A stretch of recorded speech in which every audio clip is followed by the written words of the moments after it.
You're watching CBS 11 News. Not just what happens, what matters. The governor's historic speech has just wrapped up. We will take you live to St. Paul, Minnesota for the very latest. And we've got more news on the commissioner controversy. We're going to tell you who is saying they're not going to testify. And one of Alaska's favorite sons may now be out of the NBA, what Mario Chalmers did to get thrown out of camp.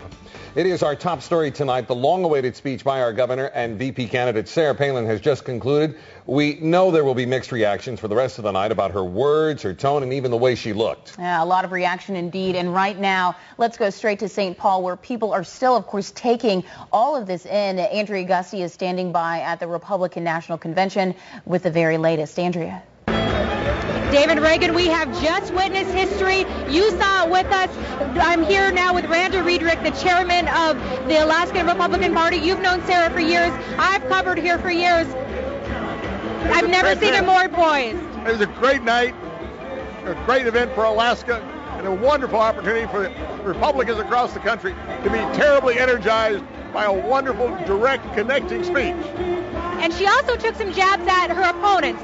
She talked about Obama putting down small towns, putting down the fact that she is Wasilla's mayor.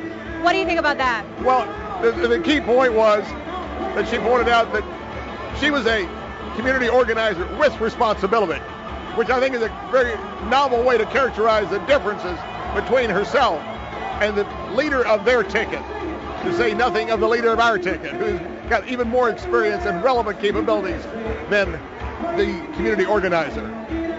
Obviously, everybody here very, very positively charged, very excited. You know, you and Sarah always haven't seen eye to eye. There's been a little bit of history there. After this speech, do you support her? Well, I've always supported her. We made sure she was elected governor to remove Tony Knowles from the Alaska political scene once and for all in 2006. Still a lot more reaction to come on this. We will be right back here at 10 o'clock with much more reaction. Thank you so much, Randy. And again, a very historic day, inspiring to be here. And we'll have much more for you tonight at 10. For now, live at the Republican National Convention in St. Paul, I'm Andrea Gusty, CBS 11 News. All right, thank you so much, Andrea. And what a night, Dave. Yes. What a speech. We have been watching it just before it went off air here in the newsroom, and I'm sure everyone in Alaska had their eyes tuned to the television watching this night. I think we're standing all a little bit prouder tonight. I think so, too. And just minutes ago, when Governor Palin took the stage in front of the country and the world, certainly a lot of reaction. It was a historic speech, not only for Governor Palin, but Alaskans as well. CBS 11's Karina Peterson joins us live from downtown Anchorage tonight. Karina. Dave, well, we're down here at McGinley's. It's been a really big crowd here tonight, as you can see. Now, we want to get some reaction from some folks who have been here all night. How do you think she did, guys? Our pit bull with lipstick has put Alaska right on the map of everybody.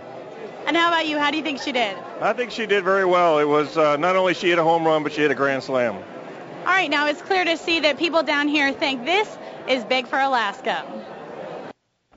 No doubt has put Alaska on the map in a way we've never been before. Como says after Palin was nominated as the vice presidential candidate, there's been a lot more political interest in the schools. I encourage all the teachers to be talking about all of this with current events as part of their ongoing discussion, because I think it's real world, and it certainly is current with our governor as one of the prime candidates. But Andrew Halcrow, who ran against Palin in 2006, says it's huge.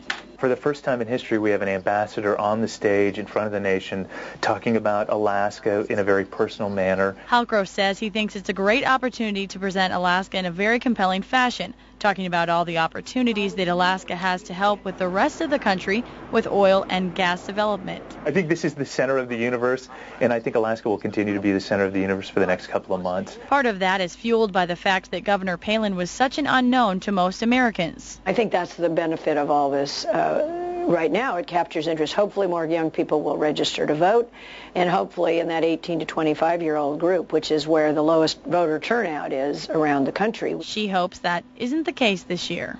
It's unusual. Alaska's getting all this national attention. There's really just a lot of interest from all sides of the political realm.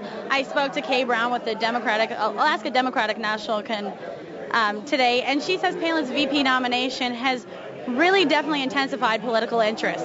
Reporting live from downtown, Karina Peterson, CBS 11 News. All right, thanks so much, Karina. And parties, to say the least, are happening all over the nation, including in Governor Palin's hometown. We go now live to CBS 11's Grace Jang, who is at the rally in the Valley. And Grace, what is going on at Tailgater Sports Bar and Grill tonight?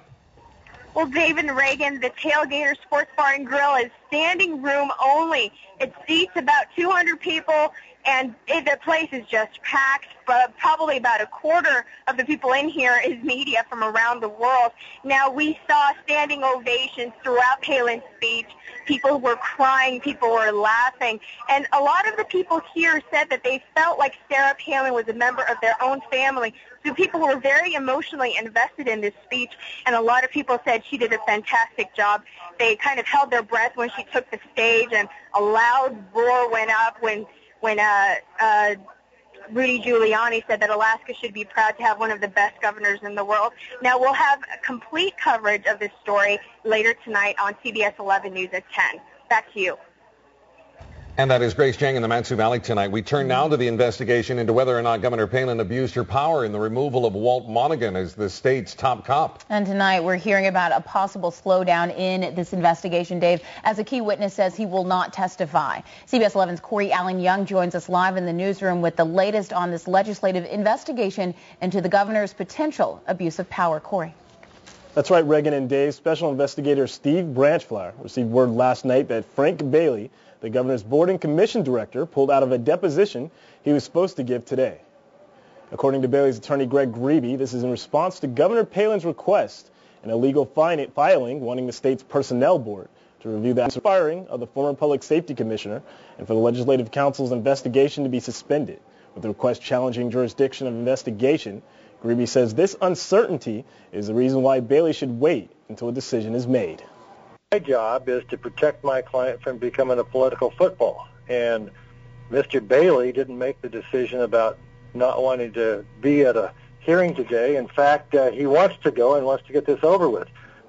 Grebe says Frank Bailey is willing to cooperate, but only wants to do this only once, the correct way.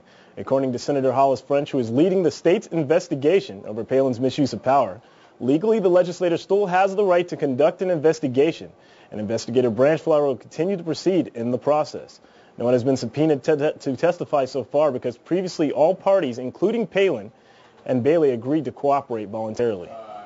Give away their authority to investigate. They created another body to handle certain problems, but we didn't say, our power is now gone and we can't get it back. We kept every bit of our inherent constitutional authority, and we still have it.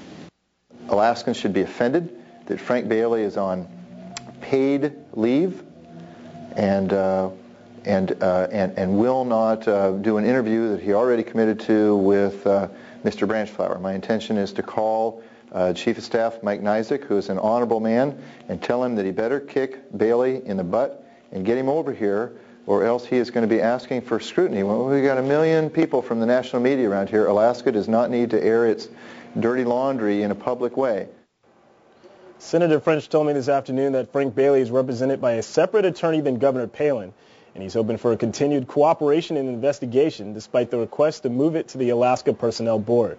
French says he'll be meeting with members of the Legislative Council to decide on a response to the governor's request. Reporting for live from the newsroom, Corey Allen Young, CBS 11 News.